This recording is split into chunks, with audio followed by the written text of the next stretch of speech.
வீட்டில் குரட்டை சத்தம் பலமாக கேட்கிறது.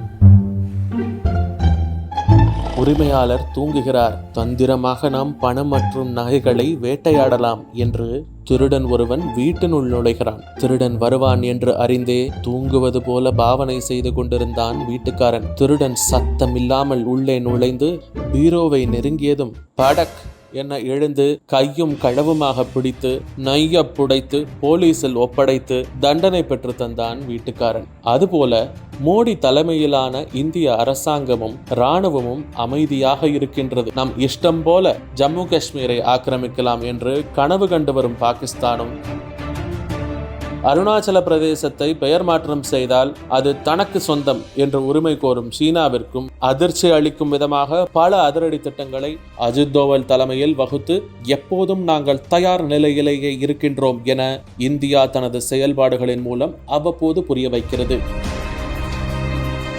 கடந்த சில தினங்களாக இந்தியா மீது தொடர் தீவிரவாத தாக்குதல் அதிகரித்துள்ளது. நடந்து முடிந்த தேர்தலில் 400 தொகுதிகளில் பாஜக தனித்து வென்று பெரும்பான்மையுடன் ஆட்சி அமைக்கும் என்று உலகமே உற்று நோக்கியது. ஆனால் தேர்தல் முடிவுகள் வேறு விதமாக இருந்தது. கூட்டணி பலத்துடன் பாஜக 311 இடங்களில் வென்று தொடர்ந்து 3வது முறையாக ஆட்சி அமைத்தது.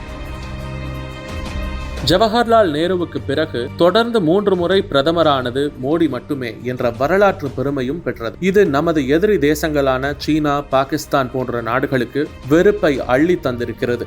இதன் வெளிப்பாடாக கடந்த சில தினங்களாகவே ஜம்மு காஷ்மீரில் தீவிரவாத தாக்குதல் தொடர்ச்சியாக நடைபெற்றது. G7 மாநாட்டில் பங்கேற்க இத்தாலி செல்லும் முன்பு இது குறித்து அமித்ஷாவையும் அஜித் தோவலையும் சந்தித்த பிரதமர் மோடி தீவிர ஆலோசனை நடத்தினார். அப்போது அஜித் தோவலிடம் இந்த பயங்கரவாத தாக்குதலுக்கு நிரந்தர தீர்வு காண வேண்டிய ஆயத்த பணிகளை உடனடியாக தொடங்க வேண்டும் என்று உத்தரவிட்டார் மோடி. நிரந்தர தீர்வுக்கு எத்தனை காலம் தேவைப்படும் என்பது குறித்தும் ஆலோசனை செய்ததாக தெரிகிறது. இந்த ஆலோசனைக்கு பின்பு பிரதமர் மோடி இத்தாலி புறப்பட்டு சென்றார். அமித்ஷாவுடன் கைகோர்த்த அஜித் தோவல் உள்துறை அமைச்சக அதிகாரிகளை அழைத்து தீவிர ஆலோசனைகள் செய்து பல அதிரடி உத்தரவுகளை பிறப்பித்துள்ளார். இதன் அடிப்படையில் ஜம்மு காஷ்மீரில் பாதுகாப்பு பணிகள் தீவிரப்படுத்தப்பட்டுள்ளது. இதனை ஆமோதிக்கும் விதமாக பாகிஸ்தானின் பிரபல யூடியூப் சேனலில் மோடிகா பட்லா மோடியின் ரிவெஞ்ச் என்ற தலைப்பில் தற்போது நடந்த ஜம்மு காஷ்மீர் தீவிரவாத தாக்குதலுக்கு மூளையாக செயல்பட்ட தீவிரவாதி அடையாளம் தெரியாத நபர்களால் சுட்டுக் கொல்லப்பட்டான் என்ற செய்தியை வெளியிட்டு பரபரப்பை ஏற்படுத்தியுள்ளது. இதனால் பாகிஸ்தான் அரசாங்கம் பீதியில் உறைந்துள்ளதாக தகவல்கள் தெரிவிக்கின்றன. ஒட்டுமொத்த தீவிரவாதத்தை ஒடுக்கும் திட்டத்தின் மற்றொரு பகுதியாக சத்தீஸ்கரில் பெருகி வரும் நக்சலைட்டுகளை அதிரடியாக தட்டி தூக்கி வருவதாக சுட சுட செய்திகள் தினம் தினம் வந்த வண்ணம் உள்ளன.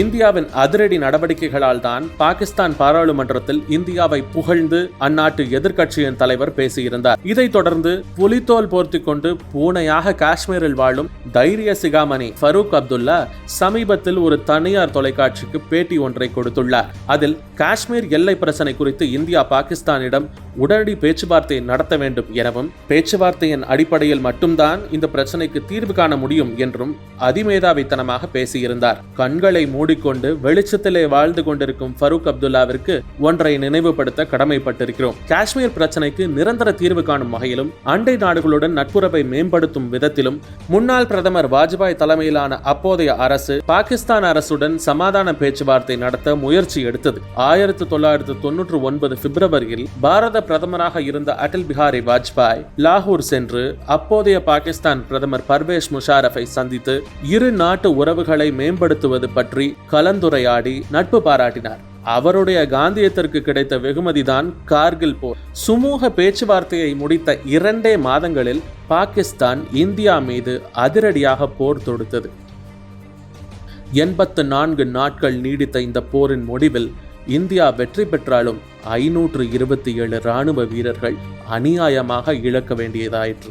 கார்கில் மாநகரில் மண்ணெங்கும் ரத்தம், விண்ணெங்கும் புகைமயம், தெருக்களிலே பீரங்கிகள், வீடுகளிலே பிணங்கள், அதனை சுற்றி அழுகுரல் என கார்கில் போர் ஏற்படுத்திய வேதனையை இந்திய மக்கள் இன்னும் மறந்திடவில்லை.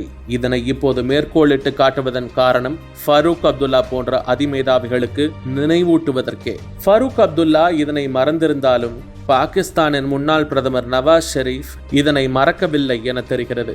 அதனால்தான் கடந்த மே மாதம் அதனை ஒப்புக்கொண்ட நவாஸ் ஷெரீப் வாக்குமூலம் ஒன்றை அனைவருமே அறியும் வகையில் கொடுத்திருக்கிறார். இதனை ஃபரூக் அப்துல்லா கவனிக்க தவறிவிட்டனர் போலும். பாகிஸ்தான் முஸ்லிம் லீக் தலைவராக மீண்டும் பதவி ஏற்றவுடன் அந்த நிகழ்ச்சியில் பேசிய நவாஸ் ஷெரீப், ஆம், கார்கில் போர் நடத்தியது எங்களின் குற்றமே.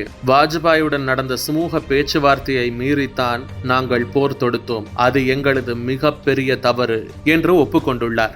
பாகிஸ்தானை பொறுத்தவரை எப்போதும் அந்நாட்டு அரசாங்கத்திற்கும் இராணுவத்திற்கும் மத தலைவர்களுக்கும் இடையே ஒற்றுமை என்பது அறவே கிடையாது. பாகிஸ்தான் அரசாங்கம் என்ன முடிவெடுத்தாலும் அதன் இராணுவம் அதற்கு கட்டுப்படாமல் அதற்கு நேர்மாறாகவே செயல்படும். அப்படித்தான் காஷ்மீர் பிரச்சனையில் அதன் இராணுவம் மக்களை ஏவி கலகத்தை தூண்டி வருகிறது.